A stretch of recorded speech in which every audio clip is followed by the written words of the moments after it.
బడికెళ్లిన విద్యార్థులకు విద్యాబుద్ధులతో పాటు జ్ఞానం నేర్పుతూ ఉంటారు ఉపాధ్యాయులు. కానీ ఆ పాఠశాల ప్రధాన ఉపాధ్యాయుడు మాత్రం అమ్మాయిలను తండ్రిలా చూసుకోవాల్సింది పోయి వారి షర్టులను విప్పమని బలవంత పెట్టాడు. 10వ తరగతికి చెందిన మొత్తం 80 మంది విద్యార్థినుల చేత షర్టులు విప్పించి మరీ ఇంటికి పంపాడు. కేవలం బ్లేజర్లు మాత్రమే వేసుకుని ఇంటికి వెళ్ళనిచ్చాడు. ఇంత దారుణమైన ఘటన ఎక్కడ జరిగింది? ప్రిన్సిపల్ అలా ఎందుకు చేశాడో మనం ఇప్పుడు తెలుసుకుందాం. బడిలో చదివే విద్యార్థులను శుభ్రంగా ఉండమని చెప్పటంతో పాటుగా బాగా చదవమని ప్రోత్సహిస్తారు ఉపాధ్యాయులు.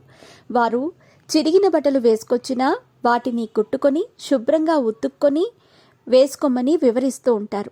ముఖ్యంగా ఆడపిల్లలకైతే మరీ జాగ్రత్తలు చెబుతూ ఉంటారు.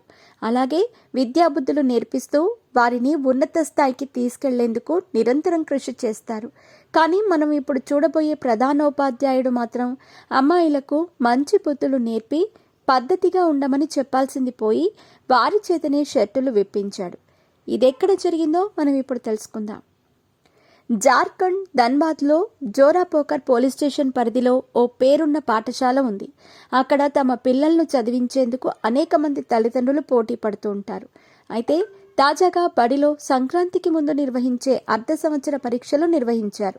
అవి ముగిసిన తర్వాత అంటే డిసెంబర్ 11వ తేదీన శుక్రవారం రోజున 10వ తరగతికి చెందిన విద్యార్థులు అంతా పెండే చేసుకున్నారు. పెండే అంటే ఒకరి షర్టులపై మరొకరు మెసేజ్లు రాయటం. ఇందులో 10వ తరగతికి చెందిన మొత్తం 80 మంది విద్యార్థినులు పాల్గొన్నారు.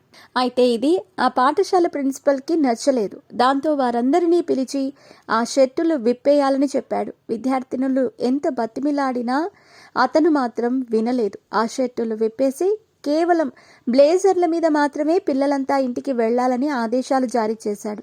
పిల్లలు కూడా చేసేదేం లేక అలాగే ఇంటికి వెళ్లారు. అయితే విషయం గుర్తించిన పలువురు విద్యార్థినుల తల్లిదండ్రులు దీనిపై ఆగ్రహం వ్యక్తం చేశారు. ప్రధానోపాధ్యాయుడు ఇలా ఎలా చేస్తారంటూ మరుసటి రోజు బడికి వచ్చి గొడవ చేశారు. ఆపై నేరుగా పోలీస్ స్టేషన్కు వెళ్లి ఫిర్యాదు చేశారు. కేసు నమోదు చేసుకున్న పోలీసులు దర్యాప్తు ప్రారంభించారు. ఈ విషయం తెలుసుకున్న ధన్బాద్ డిప్యూటీ కమిషనర్ మాధవి మిశ్రా వెంటనే రంగంలోకి దిగారు. దీనిపై విచారణ జరిపేందుకు ఓ విచారణ కమిటీని ఏర్పాటు చేసినట్టు వివరించారు. అయితే అందులో మొత్తం 4 సభ్యులు ఉంటారని తెలిపారు. డివిజనల్ మెజిస్ట్రేట్, జిల్లా విద్యాశాఖాధికారి, జిల్లా సాంఘిక సంక్షేమ అధికారి, సబ్ డివిజనల్ పోలీసు అధికారి విచారణ చేయనున్నారు. అయితే తల్లిదండ్రులు పోలీసులకు ఫిర్యాదు చేయబోతూ ఉండగా విషయం తెలుసుకున్న ఝరియా ఎమ్మెల్యే రాగిణి సింగ్ కూడా వారి వెంట వెళ్లారు. ఉన్నత స్థాయిలో ఉన్న ఒక ప్రధానోపాధ్యాయుడు ఇలా ప్రవర్తించటం దురదృష్టకరమని, సిగ్గుచేటని అభివర్ణించారు. ప్రస్తుతం రాష్ట్ర వ్యాప్తంగా సంచలనం రేపుతున్న ఈ ఘటన సోషల్ మీడియాలో తెగ వైరల్ అవుతోంది. దీనిపై తాజాగా ఆ పాఠశాల ప్రిన్సిపల్ కూడా స్పందించారు. తాను విద్యార్థినుల చొక్కాలు విప్పి వెళ్లమనలేదని, సరైన యూనిఫారం మాత్రమే వేసుకోవాలని వివరించినట్టు వెల్లడించారు. చూడాలి మరి ఏం జరగనుంది అనేది.